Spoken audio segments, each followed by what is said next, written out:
أعوذ بالله من الشيطان الرجيم بسم الله الرحمن الرحيم الحمد لله رب العالمين اللهم صل وسلم على سيدنا محمد والحمد لله رب العالمين اللهم علمنا ما ينفعنا وانفعنا بما علمتنا إنك أنت العليم الحكيم بسم الله الرحمن الرحيم. Sekarang ayat yang ke-178 79 sudah, sekarang ayat 180. Bismillahirrahmanirrahim. Kutiba artinya furidho, diwajibkan, alaikum, kepada kalian, idza hadara, jika hadir, ahadakum, kepada salah satu kalian, apa yang hadir, al mautu, yaitu kematian, fa'il. Ahadakum maf'ul, jadi mendahulukan maf'ul daripada fa'il bisa. Asbabuhu. Maksudnya apa? Sebab-sebab kematian. Intaroka, apa yang diwajibkan? Intaroka, jika dia meninggalkan. Siapa yang meninggalkan? Orang, ya, ahadukum, fa'il. Khairan maf'ul. Artinya apa khairan di sini? Artinya malan, harta. Jadi khair itu tafsirnya harta. Khair kan artinya kebaikan, bagus ya. Khairukum man ta'allamal Qur'an bil akhirian. Khairukum di ahli khair. Khair itu bahasa Arabnya memang baik, kebaikan, lebih baik. Tapi di sini khair maknanya harta atau uang. Dalilnya apa lagi dalam Al-Qur'an? Wa innahu lihubbil khairi lasyadid. Orang itu senang uang. Jadi uang itu bahasa Arab juga khair, baik. Maka jangan sampai kita itu mencela, menghina, benci sama uang. Ngapain doa minta uang? Aduh, nggak bagus loh. Gimana nggak bagus? Kok minta uang terus sama Allah itu? Gimana? Karena saya itu sering sekali ada orang-orang itu yang kalau kita minta uang itu minta uang sama Allah. Itu seakan-akan kita itu minta kejelekan. Mal itu khair, Rek. Kalian nggak punya uang nggak bisa nyampe sini kan? Iya apa enggak, Rek? Iya. Nggak punya uang nggak bisa mendengarkan suara yang indah. Suara putut. Misalkan ya, contoh lo ya. Ya memang Allah itu sebab saja uang itu, tapi uang ini bisa menjadi baik di tangan orang yang baik. Jadi minta uang itu nggak apa-apa, minta sama Allah uang daripada minta sama orang. Banyak orang itu, saya sering sekali, tolong ya doa, kalau uang saya banyak, kok minta uang? Loh, kalau nggak minta uang minta apa? Minta iman, ya betul, uang juga minta. Dalam Al-Quran berapa kali itu Allah sebutkan para nabi minta uang. Ya kan nggak mungkin fulus, kan bahasa itu kan nggak muncul dalam Al-Quran. Hadis kan nggak ada bahasa fulus. Dalam Al-Quran Ibrahim apa? Wa idh qala Ibrahim rabbi ja'al hadza baladan amina warzuq ahlahu minas samarat. Minta buah-buahan. Uang sik mentahan, buah-buahan wis mateng. Minta Allah pisang, lu kok minta Allah pisang lu? Nabi Ibrahim minta buah-buahan kok. Lah minta uang kan mestinya lebih tinggi daripada minta pisang kan gitu. Misalkan minas samarat. Nabi Isa minta apa sama Allah? Surat Al-Maidah terakhir. Allahumma anzil alaina ma'idatan minas sama', suguhan dari langit. Muncullah manna wa salwa, madu sama daging lu. Minta duit di sini ini, minta madu tambah di sini ini. Ya tidak? Minta sama Allah, ya Allah berikan saya madu yang manis, yang paling enak nomor 1 di dunia. Jangan saya mati sebelum merasakan madu terbaik di dunia, ya Allah. Minta sama Allah begitu. Tidak apa-apa, timbangannya jalur koncone. Wis jalur ketika kita memangkel dosa bisa lho ya apa ya. Kita enggak mau minta-minta. Kita enggak minta sama Allah harta apa itu? Harta itu bagi Allah itu tidak selevel dengan sayapnya nyamuk kan gitu. Di sisi Allah itu dunia itu ditimbang dengan sayapnya nyamuk enggak ada nilainya. Di sisi Allah betul iya. Dibandingkan akhirat pasti. Tapi kalau kita itu minta dunia untuk akhirat itu beda lagi sudah. Ada seorang wali, ini dungone, ini doa yang dibaca santri Haromen. Ini menjadi doa pakemnya istighosah. Bahasa Jawa. Saya lupa dari wali siapa itu. Allahumma ya Rabbana luberono cukupono beras akeh duit akeh kanggo ngaji lunga haji barokah nabi wali. Itu doa pakem bahasa Jawa dungane. Allahumma ya Rabbana luberono cukupono beras akeh duit akeh kanggo ngaji lunga haji barokah nabi wali. Donga pakem iku istighosah. Yang bahasa nggak ngerti bahasa Jawa, ya Allah berikan saya rezeki beras banyak, uang banyak, bisa ngaji, bisa haji. Barokahnya Nabi dan wali. Ono sing protes, nah Gusti Allah kok nguku. Kepada Gusti Allah kok mintanya nggak pakai bahasa halus kan begitu. Ada yang tanya protes tuh. Luberono kan gitu. Kan nek bahasa bagus mugi panjenengan luberaken kan ngono. Nah, ini luberono cukup ono beras akeh. Beras akeh itu yang basa nguku. Kalau bahasa halus itu beras kata. Duit akeh iki nguku bahasa halusnya arto kata, yotro kata. Nek sing santri anyaran fulus kasir. Itu. Tapi bahasa Jawa nguku. Apa kata jawabannya itu? Ini yang doa ini wali Allah. Dan boleh jadi beliau ini keluar tidak dari nafsunya, ya, tapi dari hati sebagai penghambaan dia kepada Allah. Dan doa-doa yang diajarkan Nabi itu juga nguku, ada yang nguku banyak. Rata-rata sama Allah itu kan doanya nguku. Apa contohnya? Allahumma antas salam wa minkas salam. Kan nguku. Kalau nggak nguku bahasa halus kan Allahumma antum salam wa ilaikum ya'udu salam gitu. Doanya kan anta. Bener ya. Jadi kita jangan sok-sok alim si anyaran ngeritik-ngeritik gak karuan kan gitu. Yang ngeritik itu boleh-boleh saja. Yang penting kan ada etikanya. Terus kemudian kita memahami ini berdasarkan kemampuan saya dan saya tidak tahu kan nggak ada masalah. Kita juga harus hidupkan keilmuan kita. Tapi jangan menghakimi dengan nada yang tidak baik dan dengan pandangan yang merendahkan. Gitu. Jadi ini doa minta uang rek. Para wali-wali itu minta duit nggak apa-apa. Tapi saya kiai-kiai anyaran atau mungkin bukan kiai atau mungkin orang sok-sok soleh minta uang. Saya itu sering begitu. Misalkan nyuwun dongane nggih supaya rezeki kula kathah njaluk duit gitu saya itu sering. Wis enggak apa-apa, wis kayak ngasih tafsir kan soal. Minta ya nyuwun pangestune yai apa nyuwun kula supaya rezeki kula kathah. Nek kiai sing bener ya iya tuh gak no. Iki gak bener sih anyaran. Kok njaluk duit sih? Duit sih dijaluk. Kita memang butuh uang yang minta uang sama Allah. Paham enggak? Nah, dalam Al-Qur'an siapa lagi itu? Nabi Sulaiman minta apa? Minta tidak hanya harta rek, minta kerajaan yang tidak ada yang membandingi lho ngono. Mulkil la yang bagi li ahadi min ba'di. Setelah saya jangan pernah ada ya Allah engkau dikasih kekayaan, kejayaan, kemuliaan, tahta selain saya. Ngono dongane. Gak ada orang terkaya selain Nabi Sulaiman. Korun kalah kabeh. Semuanya gak ada yang bisa. La yang bagi li ahadi tapi min ba'di setelah saya. Nabi Sulaiman minta sama Allah ngono rek. Kalau juga minta ya Allah berikan saya mobil yang ada duanya, super hebat pokoknya, super top. Pokoknya karena tunggali, ya geledekan. Kan nggak ada tunggal. Misalnya, ya tapi kan ini nggak begitu rek. Ya minta sing api minta sama Allah, nggak apa-apa minta sama Allah. Mosok minta sama Allah nggak boleh, minta sama orang proposalnya nggak mari-mari kan malah nggak boleh itu. Minta sama Allah, minta Allah. Kata Rasulullah minta sama Allah meskipun tali sandalmu lepas ngono. Terus lepas minta sama Allah, dikit minta sama Allah, apa itu minta sama Allah. Jangan malu minta sama Allah. Dunia minta dunia sama Allah.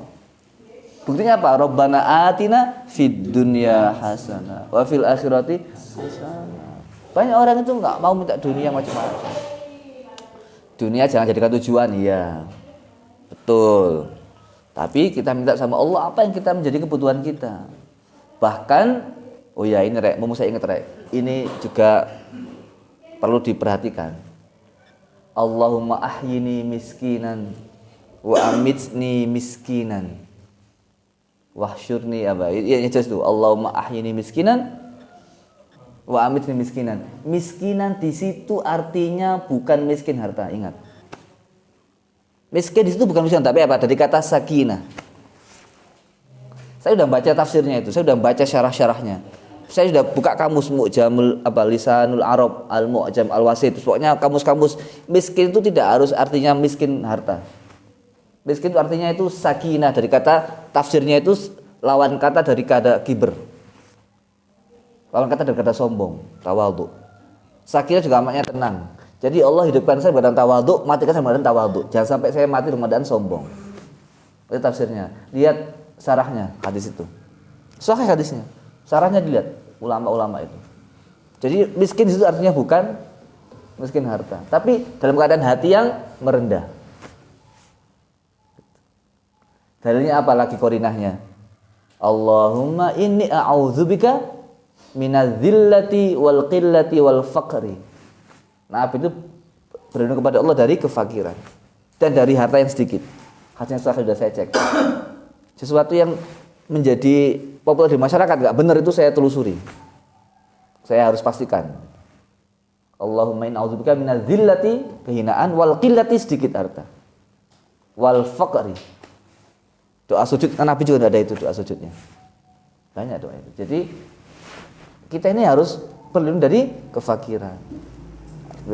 Jangan sampai kita itu fakir, miskin, enggak hafal Quran, naudzubillah min dzalik. Ya. Miskin diuji oleh miskin ya, Pak. Ya wajar, tapi kan jangan lama-lama gitu. Sebentar aja. Kapan pasti pondok. Miskinnya kayak begini gimana kayaknya lu. Wah, yang tinggiannya, Re. Jangan punya mindset miskin. Harus mindsetnya itu kaya. Ana inda dhanni abdi bi. Pulang pondok beli mobil. Ngono, Re. Gitu? Pulang pondok bisa punya rumah. Bisa. Tapi kan nggak langsung. Proses 1 tahun, 2 tahun, 3 tahun punya. Tapi nggak punya mindset. Ya apa? Beda. Mau butuh mobil pinjam sana sini, malu kita sama orang. Kita nggak mandiri, harus mandiri. Man istaghna aghnahullah. Jangan sampai kita itu merepotkan orang lain. Ya. Nah, sebisa mungkin kita itu harus mandiri. Selama kita masih bisa, pantang kita meminta. Jangan merepotkan orang. Harus bisa mandiri. Apapun harus kita bisa sendiri. Jangan menggantungkan kepada orang lain. Wis, khairun itu mal. Ini saya ingin sampaikan ya. Jadi bahasa Arabnya harta itu artinya khair. Ya, bukan kok itu bencana, bukan itu kok musibah, bukan itu fitnah. Iya, bagi orang yang enggak soleh itu bencana musibah. Iya. Bagi orang soleh itu sarana kebaikan. Gimana bisa haji kalau enggak kaya?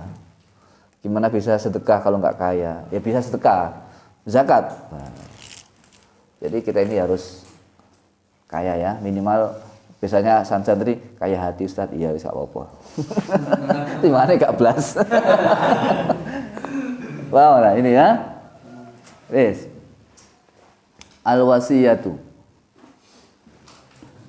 Al-wasiyatu meninggalkan al-wasiyat ini dibaca marfu'.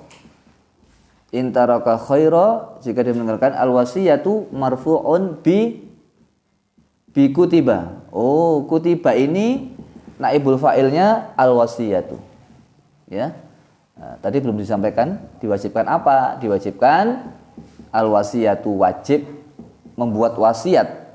Marfu'un bi kutiba dibaca rafa karena lafadz kutiba naibul fa'il, wa muta'alliqun bi idza, ada hubungannya dengan idza.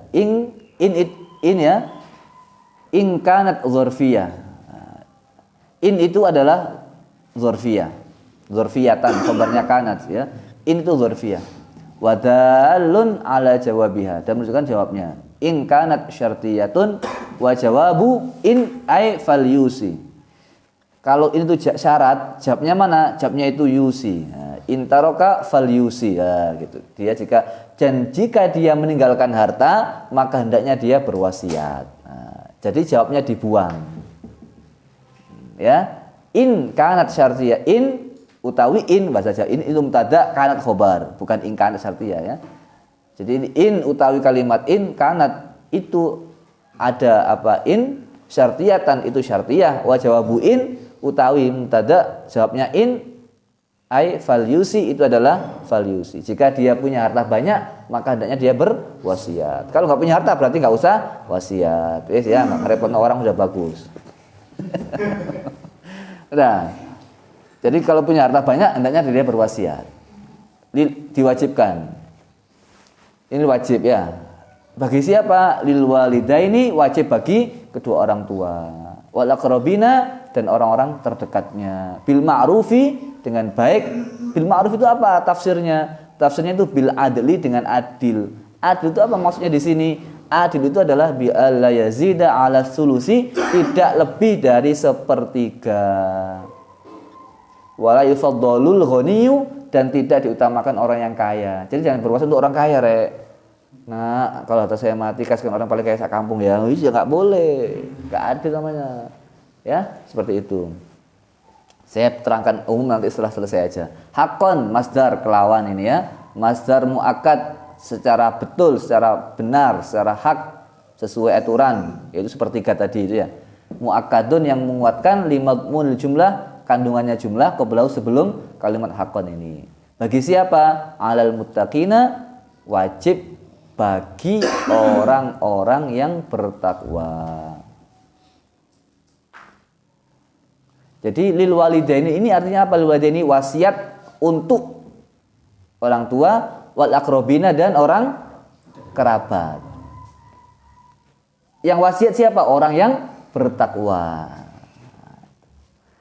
Allahu alal muttaqin Allah, itu bagi orang yang bertakwa kepada Allah. Wa hadza, ayat ini yang mewajibkan berwasiat bagi orang tua dan kerabat atas orang yang bertakwa. Wajib atas orang bertakwa untuk berwasiat kepada kedua orang tuanya dan kerabat-kerabatnya. Ayat ini dimansuh, dihapus bi ayatil miros, dengan ayat miros. Ayat miros apa? Ayat yang mengatur tentang masalah bagian warisan, dan hadis wabi hadisi, dan dengan hadis la wasiyata liwaris. Orang tidak ada wasiat bagi ahli waris, bagi orang yang mewarisi, bagi orang yang mewariskan. Jadi artinya apa? Tidak wajib, berarti sunnah. Jadi nggak wajib wasiat. Jadi kalau orang meninggal banyak harta nggak wasiat itu nggak apa-apa. Dalam Al-Qurtubi mengatakan alal muttaqin, wajib atas orang bertakwa. Ini menunjukkan ayat ini sejak awal itu tidak ada kewajiban berwasiat kepada orang takwa. Berarti ini enggak wajib karena alal muttaqin, hanya orang bertakwa saja. Hanya orang bertakwa saja yang wajib berwasiat. Berarti itu kan sunnah gitu. Kalau wajib itu kan alal muslimin kan gitu. Nah, takwa itu gimana? Takwa kan enggak bisa, kan enggak ada alat untuk mengukur ketakwaan. Gitu? Enggak ada standarisasi. Boleh aja sholat tapi hatinya enggak tahu. Ya, maka dari itu ayat ini itu sudah indikasi kalau ini tidak wajib. Buktinya koordinatnya apa? Alal muttaqin, tidak alal muslimin. Nah, kalau wajib mesti alal muslimin. Nah, itu nomor satu. Selanjutnya begini. Wasiat itu tidak boleh lebih dari sepertiga. Ini jumhur. Kalau dia berwasiat kan sunnah. Itu akan sunnah. Enggak wajib, sunnah jumhur. Tapi Hanafiyah mengatakan wasiat itu boleh lebih dari sepertiga. Hanafiyah. Dan boleh dengan seluruh hartanya. Hanafiyah. Alasan kenapa kok tidak boleh lebih dari sepertiga itu kan anjuran supaya anak-anaknya, anggota keluarganya itu tidak ditinggalkan dalam keadaan miskin, nggak punya harta apa-apa. Hadis sahih, innaka, nanti kalau saya mau sahih dicek aja ya, kalau nggak sahih nggak sampaikan. Ini sepengetahuan saya ini sahih. Innaka antazaro warasataka aghniya'a khairun bin antazarahum alatan yatakaffafuna an-nasa. Pernah dengar ini? Engkau meninggalkan warasataka, ahli warismu, aghniya, kaya, lebih baik daripada kamu meninggalkan mereka dalam keadaan alatan, miskin, dan mereka minta-minta orang. Apa kita beli tanah, beli rumah, beli apartemen, beli hotel untuk anak saya, mengamalkan hadis Nabi ini loh, gitu re. Kita kan ceramahnya enggak. Untuk apa bu? Kita banyak harta bu. Yang menikmati bukan kita, anak-anak kita bu. Innaka antazara warasataka aghniya khairun laka. Lungun re. Nah, ini ustadznya belum ngaji tafsir. Ya apa ini? Wah, enggak. Beli hotel yang banyak, beli apartemen, beli tanah, beli sawah. Ya, beli kos-kosan untuk anak saya besok supaya enggak minta-minta. Lebih baik. Al-Qur'annya gimana itu? Al-Qur'annya apa itu? Yang jangan sampai kita meninggalkan dhi'afan khaufu alaihim. Wal yakhshal ladzina Wal yakhshal ladzina law apa? Wal yakhshal ladzina law taraku min al-adina siapa kan belum selesai itu. Law taraku min khalfihim dzurriyyatan dhi'afan khafu 'alaihim falyattaqullaha wal yaqulu qawlan sadida. Oh iya, enggak pakai al-ladzina cukup. Wal yakhshal ladzina law taraku langsung. Jadi al-ladzina itu sudah mahdzuf-nya. Ya. Ini tafsirnya itu. Jadi kita meninggalkan ahli waris kaya itu lebih berbeda meninggalkan ahli waris yang miskin. Mau bukan harta yang banyak untuk anak-anak kita. Paham enggak? Tapi sebelum itu bangun pondok dulu ya, Irfan ya. Itu. Bangun pondok dulu, baru bangun kos-kosan. Jangan sebaliknya. Pondok dulu baru kos-kosan. Tanahnya dijual ya. Sapinya dijual dulu ya. Itu caranya begitu, Rek. Selanjutnya di sini lil walidaini wal aqrabina. Ulama ada yang mengatakan begini, kalau dia itu berwasiat kepada orang lain sedangkan keluarganya masih membutuhkan itu enggak sah wasiatnya. Dari ayat wal aqrabina lil walidaini. Enggak sah. Bahkan ada yang mengatakan kalau sampai dia berwasiat kepada orang lain sedangkan keluarganya itu membutuhkan aqrabinya, maka khotama 'alal maksiyah. Maka dia mengakhiri hidupnya dalam keadaan maksiat kepada Allah. Karena tidak memperhatikan saudaranya. Nah, ini penting. Meskipun mangkal sama saudara, dia saudara kita. Nah, meskipun gergeten, nah, dia bikin banyak ulah, tidak apa-apa, dia saudara kita. Dia punya hakul qarabah. Wa ul arhami ba'dhum aula bi ba'd. Jadi orang yang punya rahim itu lebih utama daripada orang lain. Ini hadisnya tafsirnya begitu. Wal aqrabina ini orang-orang yang dekat. Nah, kalau sampai dia orang dekat ini enggak dapat bagian, sedangkan dia miskin, maka dia telah maksiat kepada Allah jika dia meninggal dunia. Itu sampai segitu tafsirnya. Ya, maka dari sini wasiat ini wajibnya dimansuh oleh hadis la wasiat li waris. Yang kedua, qarinah bukan masuk kalau qarinah ya. Ini enggak wajib karena itu adalah alal muttaqin. Ayat ini itu ada hubungannya dengan ayat sebelumnya. Jadi gini, Rek, ada yang pernah punya ide begini tapi ditolak sama ulama. Al-Quran ini dianggap nggak sistematis. Dianggap nggak sistematis. Karena kan ceritanya kan berulang itu. Juz 9 ada cerita Nabi Musa persis dengan juz yang ada di 19. Persis, saya juga heran. 9 sama 19 itu sama ceritanya. Ya nggak semuanya, sekitar 70% sama atau lebih ya. Itu sama ceritanya Nabi Musa itu. Dan nabi-nabi yang lainnya itu banyak di situ. Diulang-ulang. Gimana kalau kita rubah sistemnya atau kita buat Quran yang sesuai dengan ceritanya supaya runtut gitu. Kalau Nabi Musa sampai tuntas. Nabi Yusuf kan sudah tuntas di satu ayat, satu surat saja. Selebihnya nggak ada Nabi Yusuf kecuali surat Yusuf saja. Kita buat Nabi Musa kan Al-Baqarah ada, ya? Ali Imran, hampir semuanya itu ada. Ya nggak semuanya, banyak lah ada. Juz 30 sudah nggak ada. Nabi Musa masih ada juz 30 itu. Oh ya, Nabi Musa itu masih ada juz 30. Luar biasa Nabi Musa itu ya. Mungkin paling banyak Nabi Musa. Ya, Nabi Ibrahim itu banyak. Nabi Musa yang paling banyak kayaknya. Tapi saya belum cek ya. Insya Allah itu Nabi Musa. Wis. Apa ternyata ulama nggak setuju? Itu namanya merubah keijazan Quran. Quran itu mukjizat. Jadi susunan ayat itu tauqifi. Susunan ayat tauqifi bila khilaf. Tapi susunan surat ikhtilaf. Akhirnya apa ternyata? Ayat ini itu ada munasabah dengan ayat sebelumnya. Apa munasabahnya? Kan kemarin kita bicara tentang masalah kisos. Kisos kan pembunuhan. Nah, orang mau mati wasiat dulu lah gitu munasabahnya. Jadi disunahkan. Dan wasiat itu kan macam-macam. Minimal wasiat untuk bertakwa kepada Allah. Seperti Nabi Ibrahim, Nabi Yakub kan gitu. Tafsir Al-Baqarah am kuntum syuhada'a idh hadara Yaqubal maut. Nah, mau mati wasiat. Nah, besok kamu nyembah siapa kan gitu. Nah, ini juga penting ya. Nah, jadi kesimpulannya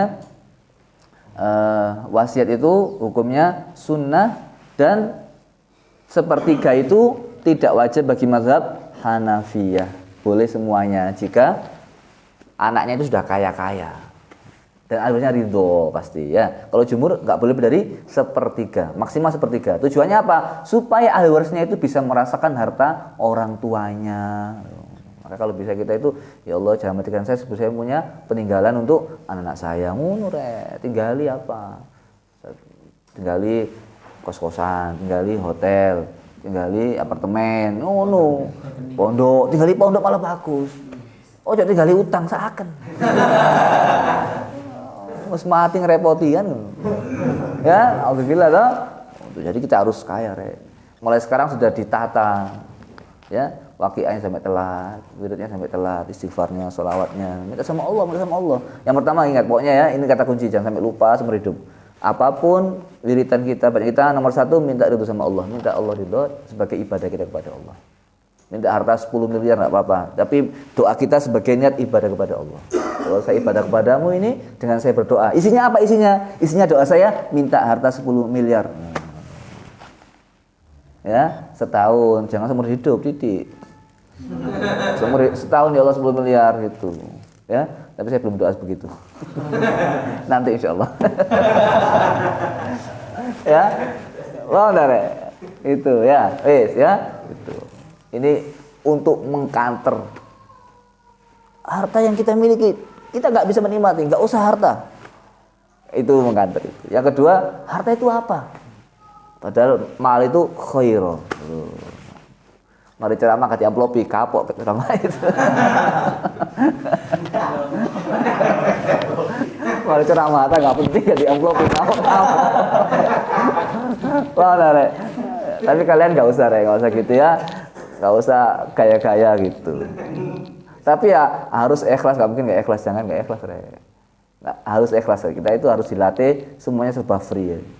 Khidmat, nggak boleh karena fulus, jangan sampai. Ngajar kewajiban kita, ya. Dibayar nggak dibayar itu kewajiban ditanamkan dalam diri kita. Kalau nggak dilatih nggak bisa. Kalau kita selalu minta bayaran, ingat-ingat kalian ini dalam berdakwah rumusnya ini harus banyak rumus. Salah satunya apa? Wa ma as'alukum alaihi min ajr in ajriya illa 'ala Allah. Itu nabi-nabi itu gitu semua dalam surat 19 itu. Semua nabi saya nggak minta upah. In ajri illa 'ala Allah. Ada yang ayat in ajri illa 'ala rabbil alamin.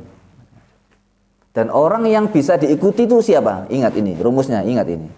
Kalau mau jadikan kiai, cari ustadz, cari guru, ikutilah mereka yang nggak minta upah. Ittabi'u man la yas'alukum ajra wa hum muhtadun. Ikutilah orang yang nggak minta upah, itu orang yang dapat hidayah. Sampai di pondok jangan sampai jadi guru ya. Kalau kepin muridnya dapat hidayah, jangan sampai karena fulus. Bangun pondok sembangun kos-kosan ngono. Ojo nggih pondok dikae mencari fulus. Santri ini ngene kabeh kok. Nek kiai ini ya santri ini tambah parah. Nah, kamu nggak ikhlas kok ngajari santri ikhlas gimana? Ruhnya nggak dapat. Ngomong ikhlas santri ikhlas. Tapi kiai ini, tapi cok lali bayari kan. Ya santri ini males. Paham ya? Siri orang berdakwah ittabi'u man la yas'alukum ajra wa hum muhtadun. Itu bagi yang diceramai. Oh, kalau minta oke saya ikuti. Bagi kalian wa ma as'alukum alaihi min ajr in ajriya illa 'ala Allah. Jadi kalau ya Allah saya ngajar enggak minta bayaran, tapi saya minta engkau yang berikan saya bayaran yang banyak. Bayarannya orang terbatas berapa paling? Amplop kan kecil tipis ya. Di sini 5 juta nggak muat itu. Kalau tipis kalau sokat ya beda lagi. Bayar manusia itu amplopnya berapa? Engkau ya Allah yang terbatas oleh amplop. Oh no. Wah, benar. Ya, saya kira demikian, mudah manfaat. Mudah-mudahan kita sama Allah beristiqomah, hati yang ikhlas. Kalau nggak ikhlas sama Allah dibersihkan sampai ikhlas. Ya, dan mudah-mudahan kita dikasih Allah kaya harta, kaya hati, kaya iman, dan kita bisa meninggalkan kuburan dengan harta yang sangat banyak sekali untuk kebaikan di jalan Allah ya.